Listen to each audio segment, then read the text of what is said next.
A few moments later. Hello, hello, ayan. So, ito. Meron pa ako nito, ayan. Guys, Honor Choice Watch 2 Pro. Ayan. Baging na yan. Bumili ako. Bumili natin, i-unbox natin to guys. Ito, kita niyo yan. Ayan. Bagong-bago. Hindi pa na naka-plastic pen. Hindi pa nabubuksan. Nya. Yan. Yan tayo eh. Diba? Kaya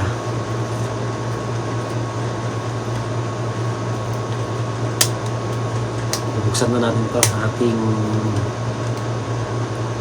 Watch 2 Pro. Ayan. Ayan. Bubuksan na natin guys. So, sabihin, yan. Oops. Ayan, dahan-dahan na natin tatanggalin yung takip. Ayan. Dahan-dahan. Uy. Uy. Uy. Ayan. Ayan. Uy, kulay. Oh my God! Ayan, ayan siya. Ayan yun sa loob. Tapos, tanggalin natin. Ayan siya. Uy. Ganda. Ayan. Sana all. May takip pa talaga. 1.97 tapos AMOLED. Ayan. Ultra thin display. Ayan.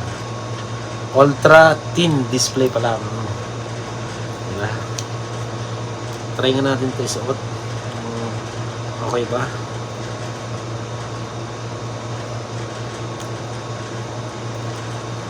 Okay kaya ito?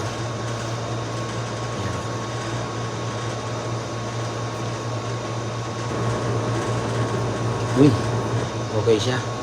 Maganda. Ayan, kita nyo maganda. Tignan natin.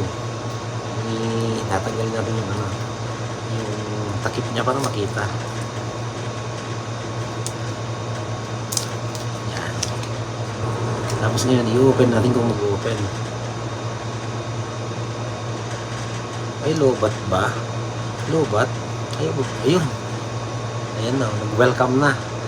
Ayun. Ayan, gumagana mga idol. Ayan na, diba? Isat natin sa English. Ayan. Ayan, may QR code siya para may add yun sa device. Diba? Mamaya na natin to. Ayan. So, ayan. Ito na ang ating Honor. Yan. Honor Choice Watch 2 Pro. Bago. Uy. Ayan. Uy. Ang ganda. Ayan. Ito yung yung bigyan ako ng hadiah ko. Hindi, binili ko na lang ng ganito. Di ba yung hadiah ko? Ayan. Ito. So, yan. Yan. Tsaka to. Tatlo yan. Salamat sa hadiah sa aking boss. Maraming salamat. Ito na yung binili ko. Maraming salamat and God bless. Bye guys.